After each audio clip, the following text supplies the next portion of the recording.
Mapagpalang araw po ulit. Dito naman po tayo sa tahanan ni Kuya Ronnie at Ate Dorcas. Kagaya ng ating nakabalian kada Sabado, tayo po ay gumagamit ng Bible upang magbahagi ng mabuting salita sa ganitong pagkakataon. Ano po?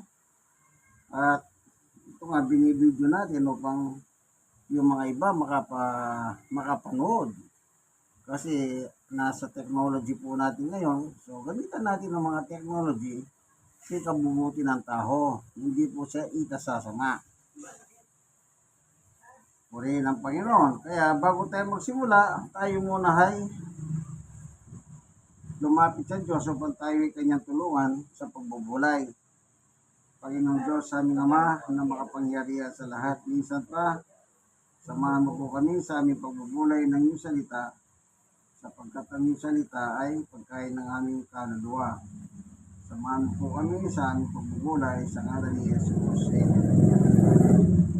Ang Biblia po ay nagtuturo. Tuturuan tayo ng tamang pananampalataya sa Diyos. Lahat ng tao na buhay dito sa ibabaw ng lupa, magbuhat ng simula, meron po silang kanya-kanyang paniwala. Nung araw na wala pong Biblia, kung ano po yung kanilang nakagisnan yung mga bata, yan ang nagiging parang batas nila na sinusunod mula sa kanilang mga ninuno. Pero nung magkaroon na tayo ng Biblia, nakakabasa na tayo ng Biblia, nakakapakinig na tayo ng Biblia, ang pananampalataya kaya ay nakasalig po sa Biblia. Po, nakasalig sa Biblia kasi ang aral ng Diyos nakatala sa Biblia. Pero nakapagtataka naman, nakasulat na nga sa Biblia, pilit pa rin pong binabago ng tao ang nakasulat sa Biblia. Kumbaga para bang mas magaling pa sila sa nakasulat or magaling pa sila sa mga sumulat ng mga scholar. Bibigyan ko po kayo ng halimbawa. May naniniwala kay Jesus, pero hindi lahat na nakasulat sa Biblia patungkol kay Jesus pinaniniwalahan nila. Anong tawag doon? Selective by chapter and verse. Sipin niyo po yan ha. Ako lagi kong pinapayo kung ano yung nakasulat sa Biblia patungkol sa ating Panginoong Yesus. Paniwalaan po natin lahat yun kahit anong nakasulat. Basta nakasulat. Kasi ang Biblia, halimbawa, tingnan nga natin itong sa talata sa Biblia. Tingnan natin ano po. Para hindi tayo malito. Ang sabi rito ay ganito. Dito sa chapter 20 ng 1, anong nakalagay dito? Sa verse 30, marami pang kababalaghang ginawa si Jesus na nasaksiyan ng mga alagad, ngunit hindi na itala sa aklat na ito. 31. Ang mga natala rito'y isinulat upang sumampalataya kayong si Jesus ang Mesiyas at Mesiyas ang anak ng Diyos, at sa gayon magkakaroon kayo ng buhay sa pamamagitan niya. Anong nakalagay? Yung natala rito. Ano ba yung natala rito na binabanggit ng Biblia? Na si Jesus ang Mesiyas. Ibig sabihin na Mesiyas, tagapagligtas. Ang anak ng Diyos. At sa gayon, magkakaroon kayo ng buhay sa pamamagitan niya. Pinapagitan ng kasulatan, si Jesus anak ng Diyos. Naniniwala din sila dyan Halos karamihan ng reliyon. Tanungin mo sila kung naniniwala sila si Jesus anak ng Diyos. Mailan-ilan lang yung hindi naniniwala dyan. Halos lahat naniniwala. Pero tanungin mo sila, Si Jesus ba ang tagapagligtas? Diyan na kayo magkakagulo. Yan. Kasi yung iba naman, meron silang sariling libro. Pag sinabi mong si Jesus tagapagligtas, sasabihin sa'yo, hindi. Si Jesus tao. Si Jesus propeta. Ibig sabihin, hindi siya tagapagligtas. Meron naman, oo, anak siya ng Diyos. Pero si Jesus tao, ang Diyos ay Diyos. Si Jesus hindi Diyos. Iba naman ang kanilang interpretasyon. Iba-iba. Meron pa. Si Jesus maliit na Diyos. Kita nyo, meron pang maliit na Diyos. Pero, kung ano yung nakasulat sa Biblia, dapat tanggapin na lang natin yan, paniwalahan. Meron nga isang magazine na basa ko, sabi niya ang saligan ng aming pananampalataya ay ang Biblia. Maganda kako kung ang saligan ng pananampalataya ang Biblia. Ang problema, ba't hindi nyo pinaniniwalaan ang lahat na nakasulat sa Biblia? Paano ngayon yan? Ibig sabihin yung sumulat lang ng magazine, ang kanyang pananampalataya ay nakasalig sa Biblia. Ang problema, yung kanyang organisasyon na kinabibilangan, hindi ganon. Bakit nasabi yan? Pagka sinabi mong si Jesus ay Diyos, tututol sila. Pero sa Biblia, pag sinabi si Jesus ay Diyos, nandyan naman talaga sa Biblia. Isipin nyo, kaya kung magbabasa lang talaga tayo ng Biblia, tayo ay matututo, tayo tuturuan ng Diyos. Ngayon, ang paniwala nila kay Jesus, iba-iba ang interpretasyon nila. Meron pa dyan, si Jesus daw nagsimula nang ipinanganak ni Maria. Si Jesus daw, hindi raw siya existido. Wala pa siya sa lumang tipan kanila. Nagsimula lang sa bagong tipan nang ipinanganak ni Maria. May kanya-kanya silang interpretasyon. Si Jesus po, talagang noon pa kasama na siya ng Diyos. Babasa tayong talata. Ang sabi po dito sa epistola ng libro ng 1. Ito, babasahin natin. 1:1, 2:3. Para makita natin yung tungkol sa creation. Ito, 1:1. Sa pasimula pa'y naroon na ang salita. Kasama ng Diyos ang salita. At ang salita ay Diyos. Kita nyo? 3 banggit dito sa verse 1. Sa pasimula ay naroon na ang Diyos. Number 1. Number 2. Kasama ng Diyos ang salita. At ang salita ay Diyos. Di tatlo yan. Diyan pa lang magkikita mo na may dalawang magkasama. Yung Diyos at yung salita magkasama sa pasimula. Ibig sabihin, from the beginning, wala pang nakalika. Wala pa. Sabihin nyo ngayon, hindi raw siya nag-exist noon. Dito pala nag-exist na siya. Magkasama nga sila Dito natin sa pasimula, in the beginning.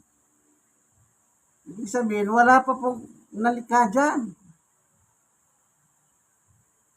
Naroon na ang salita. Kasama ng Diyos sa salita o magkasama. At ang salita ay Diyos. Ang sabi ng iba, parang ganito yan. Wow! Ano yun? Hindi ganun yun. Kayo naman, masyado nyo naman, para naman kayo naglulukuhan yan Sabi nila, salita daw, sabi na, wow! Parang yung baka, wah! Sabi ng baka. Ngayon, sa verso, kasama na siya ng Diyos. E di may kasama ang Diyos sa pasimula pa. O sino yung kasama ng Diyos sa pasimula pa? Yung salita. Tandaan nyo yung salita at ang Diyos magkasama. Di ba dalawa yan? Salita at Diyos. O, ayan na, magkasama. O. Sa verse 3, sa pamamagitan niya nilikha lahat ng bagay at walang anuman nalikha nang hindi sa pamamagitan niya. Okay. Ngayon, sino yung salita? Sa Biblia po, walang iba kundi si Jesus yan. O, sa verse 14,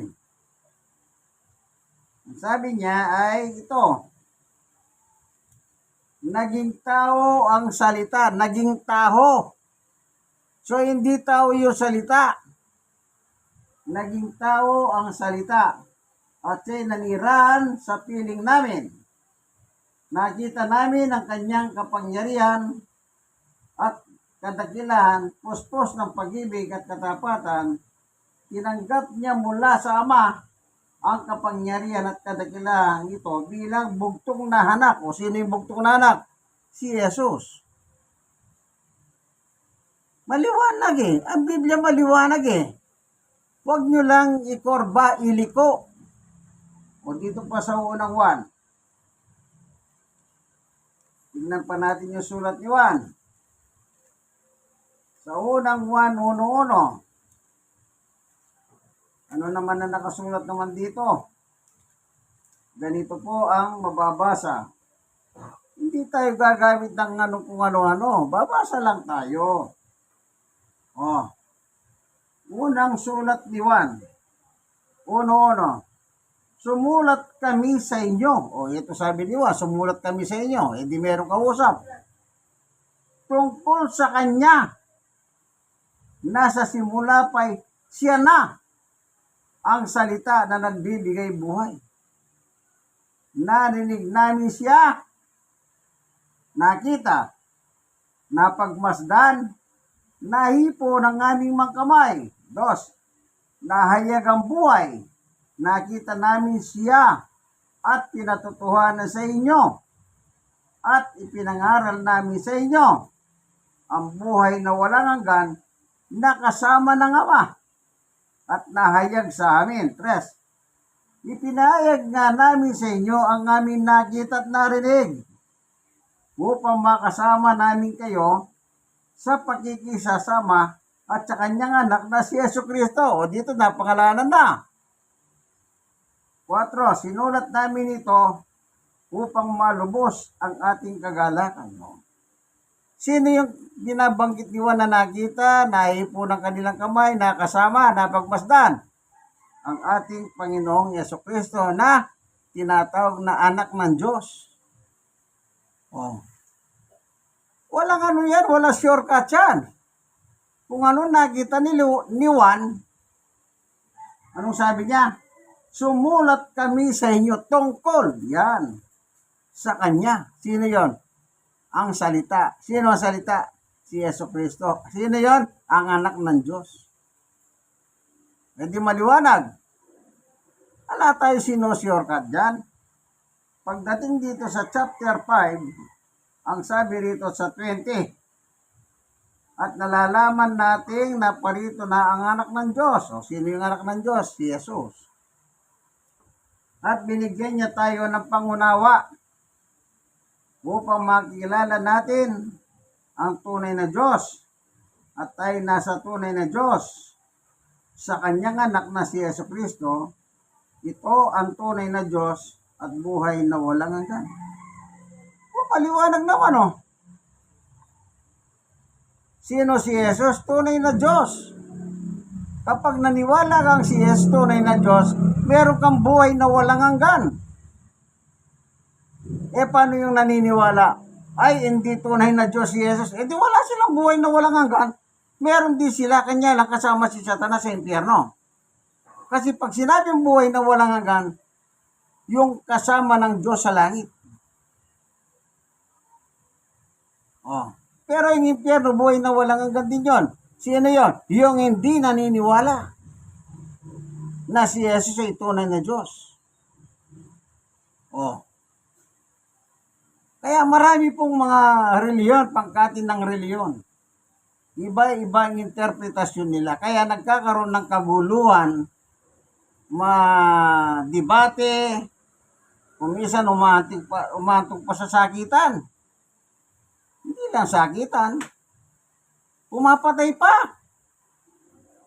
Oh, pumapatay pa ng kapwa nila tao. Kapwa nila religyoso, papatay nila.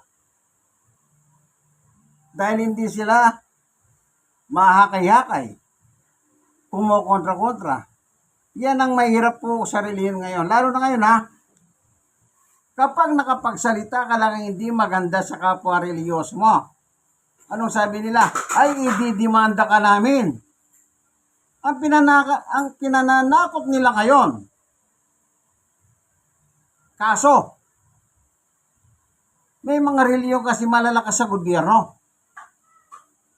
Kaya kanilang, pag hindi nila kursunadang sinasabi mo, ay didimanda natin yan. Wala silang panakot kundi ganyan. Hindi sila lumalaban ng parehas. Maniwala kayo. Hindi sila marunong lumaban ng parehas. Oh, bakit? Yan nga po, kunwari nagbabasa sila ng Biblia, pero pag nagkaroon sila ng katapat na medyo nakakalamang sa kanila, ayan, lumalabas ang kademonyuhan nila. Totoo yan.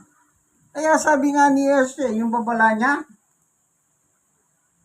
oh, isipin nyo, ito yung mga binanggit ni Jesus dito. Religyoso sila. Religyoso sila. Nagpapagaling pa sila ng mga may sakit, nagpapalayas pa ng mga demonyo. Pero nung sinabi ni Jesus sa kanila, dito po sa Mateo 7:21,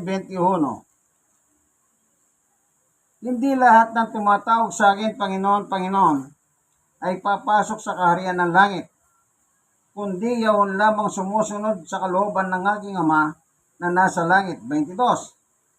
Pagdating ng huling araw, marami ang magsasabi sa akin, Panginoon, nangaral po kami at nagpalayas ng mga demonyo at gumawa ng mga kababalagan sa inyong pangalan. Talagang paggagamitin mong pangalan ni Jesus, makapangyarihan yan. Makapangyarihan yan. Ultimo ang demonyo. Hindi siya uubra dyan. Anak ng Diyos ang Jesus eh.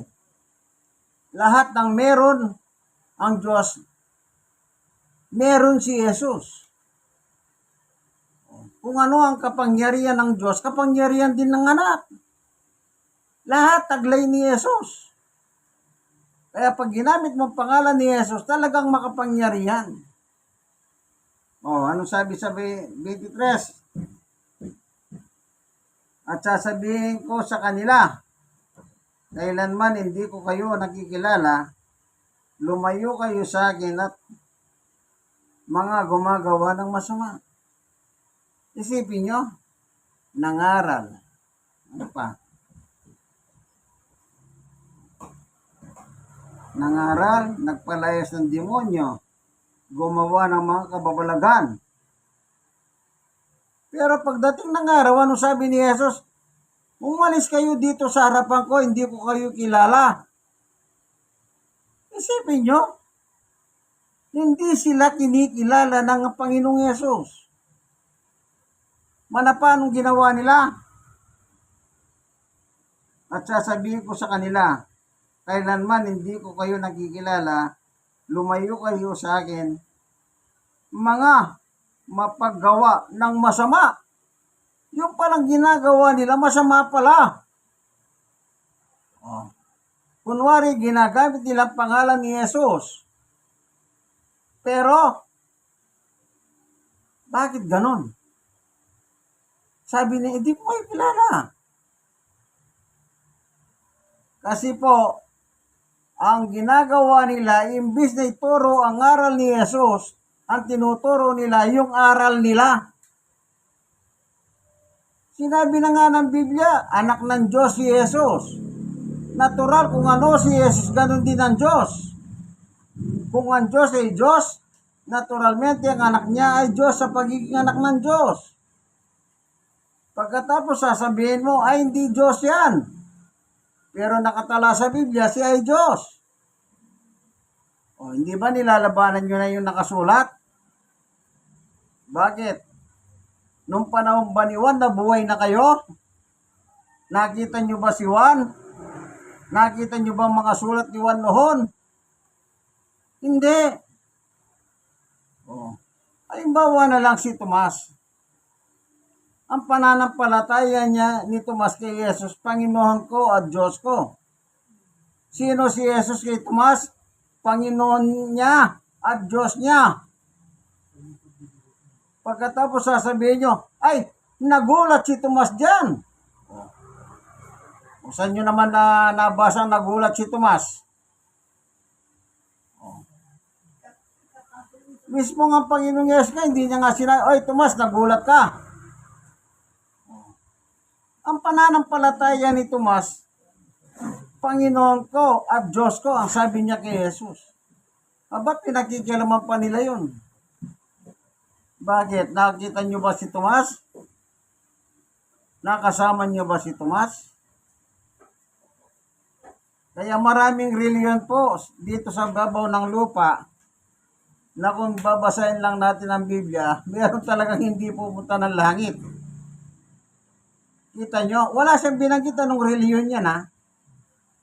Wala siyang binabanggit na reliyon sa dami ng reliyon. Pero meron silang identity. Ano sila? Nangangaral din sila.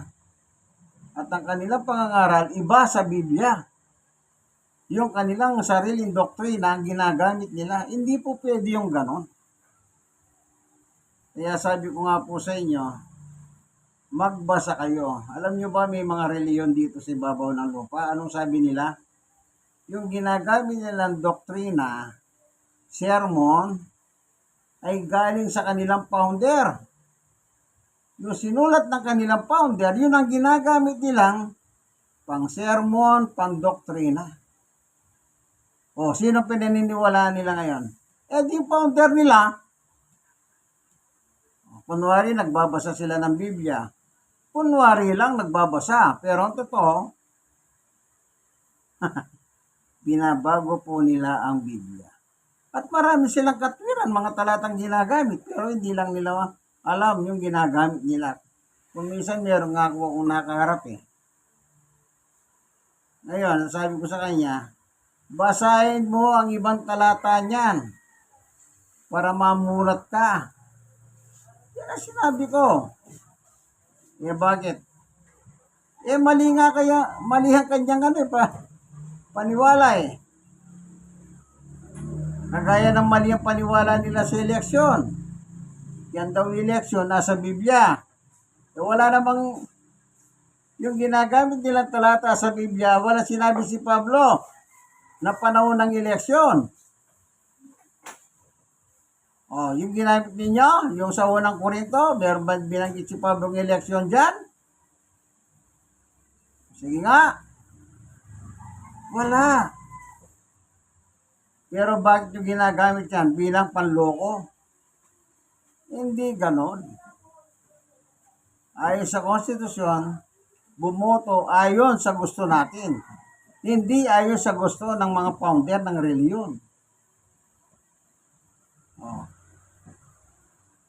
Nangyayari dinidiktahan po ang mga ibang reliyon yung kapwa nila eh. Ito yung boto nyo ha.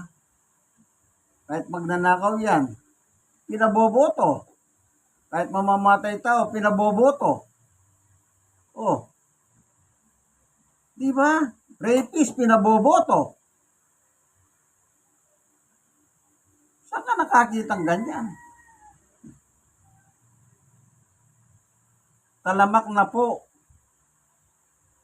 sa Pilipinas ang kawalangyaan niya. Pagdating ng eleksyon, iboto nyo yung gusto nyo. Gusto nyo yun yan eh. Pero huwag kayong magpadikta. Pati ba naman ang pagboto, sila pa rin ang masusunod? Hindi kayo? Mag-isip naman kayo. Kaya, sabi nga ng iba, pati Diyos dinadamay ninyo. Totoo yan. Pati Diyos ginagamit. Wala namang kinalaman. Wala namang kinalaman ng Diyos doon. Ano yan? Panakot. Panakot. Hindi ganun. Ang Biblia po accurate. Sundin po natin ang Biblia kung ano po yung nakasulat about sa ating Panginoong Jesucristo. Kasi po yung pananampalataya niya po kay Jesus, yun po ang hanapin niya pagbalik niya dito sa lupa. Panguli.